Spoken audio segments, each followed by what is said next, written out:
Cruise ships are some of the most recognizable vessels on Earth, carrying thousands of passengers inside floating worlds of luxury, entertainment and escape. But behind their restaurants, theaters and towering decks lies a much longer story shaped by steam, industry and changing ideas of travel. This is the history of cruise ships.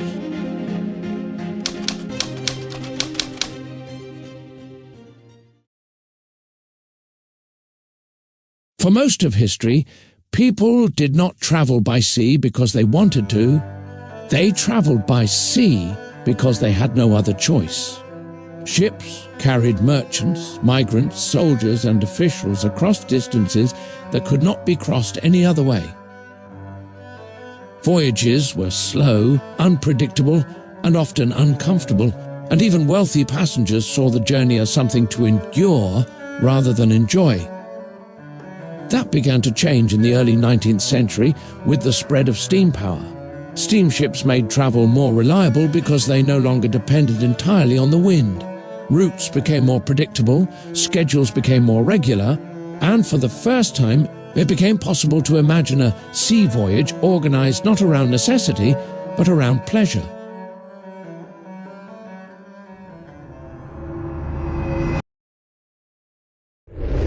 One of the earliest milestones came in 1833, when the Francesco I sailed from Naples on what is often described as one of the first organized pleasure cruises. Instead of simply carrying passengers from one port to another, the voyage was built around the experience itself, with stops, excursions and sightseeing forming part of the attraction. That was a small revolution in the purpose of passenger shipping.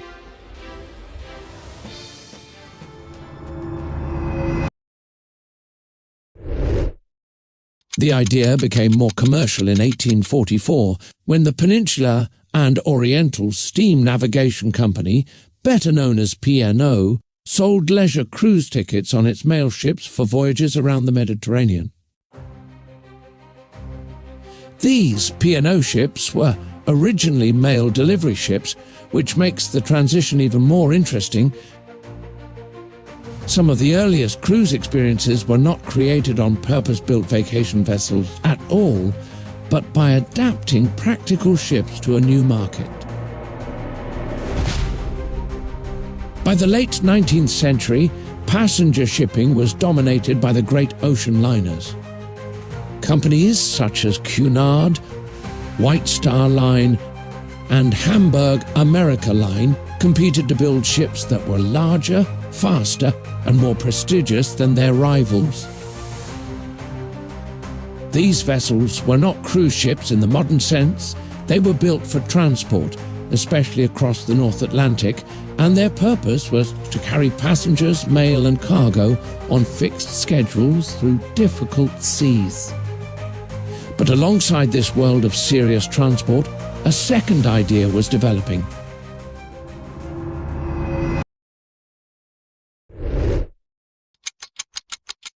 In 1881, the SS Ceylon became an important example of an early vessel repurposed for cruising. It was refitted with more public spaces, including a dining room, smoking room, and other amenities, and then sent on the first around-the-world cruise in history, lasting 10 months. The voyage was not financially successful, but historically it was hugely important. It proved that passenger ships could be redesigned around leisure rather than pure transportation.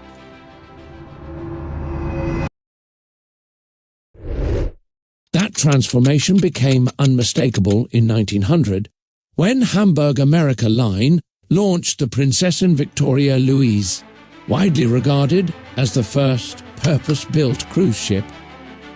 This was a genuine turning point. Earlier pleasure cruises had used ships built for other jobs, but the Victoria Louise was designed specifically for leisure travel. It had 120 first-class cabins, along with a gymnasium, library, art gallery, ballroom, and even a darkroom. It was aimed at wealthy travelers who were not rich enough to own private yachts, but still wanted an elegant life at sea.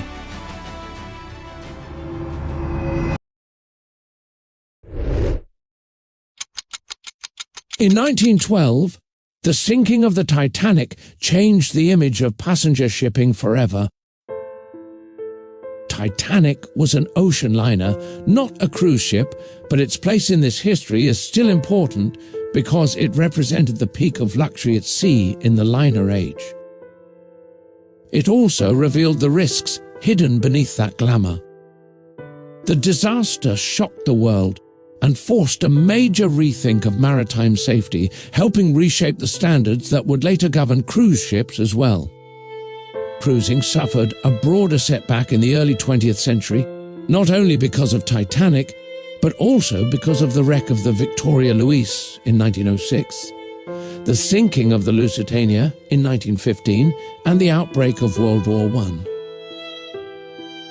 In other words, the first golden age of cruising was fragile. The sea still carried danger, and the world itself was becoming more unstable.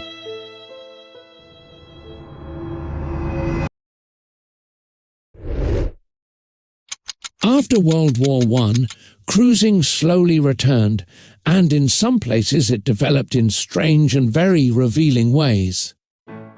One of the most unusual examples came from the United States during Prohibition. Because U.S. anti-alcohol law only applied a short distance from shore, some operators began offering booze cruises that would sail just beyond that limit and allow passengers to drink legally. Others offered leisure trips to Caribbean and Atlantic islands for travelers seeking a holiday that included alcohol. At the same time, the industry remained unstable.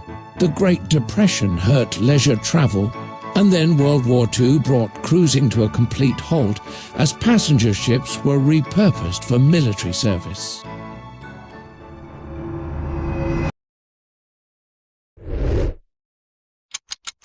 After World War II, passenger shipping returned, but it was entering a completely different world. The old ocean liner still existed, but its role was about to collapse. The rise of cheap commercial flights across the Atlantic, especially from the late 1950s onward, changed everything. Airplanes could do in hours what ships took days to accomplish. The ocean liner as a practical transport system could no longer compete. This was the crisis that truly created the modern cruise ship.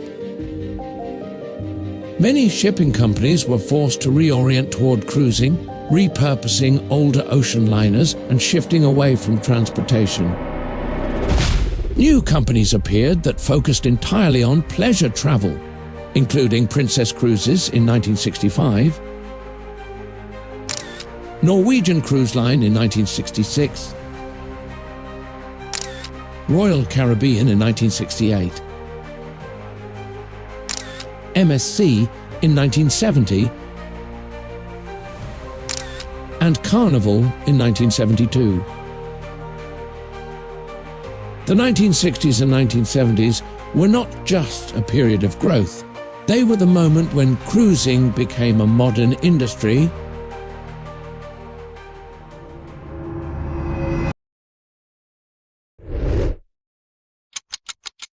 In 1987, Royal Caribbean launched Sovereign of the Seas, which is considered as the world's first megaship. Carrying nearly 3,000 passengers, it became the model for modern cruise ships as floating resorts. It featured 5 restaurants, 9 bars, a spa, 4 pools, and a casino. That combination of scale and amenities marked another major turning point. From that point on, cruise ships became larger, more elaborate, and more self-contained.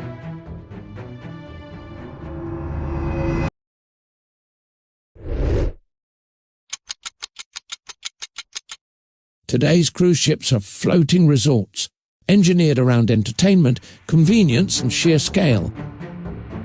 Competition pushed companies to build vessels that looked less like traditional ships and more like floating cities.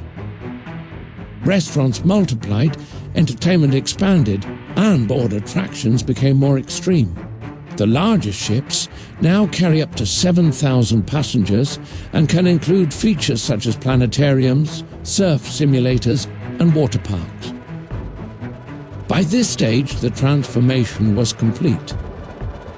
What had begun as passenger transport had evolved into a tourism machine built around spectacle and comfort.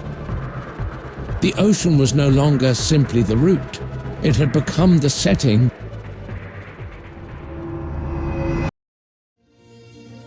The history of cruise ships is not just about bigger vessels or better entertainment.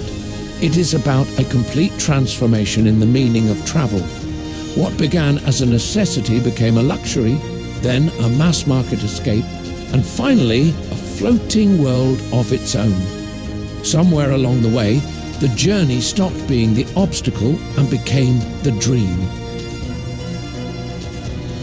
If you enjoyed this video about the history of cruise ships, subscribe and let me know what topic you would like to see next.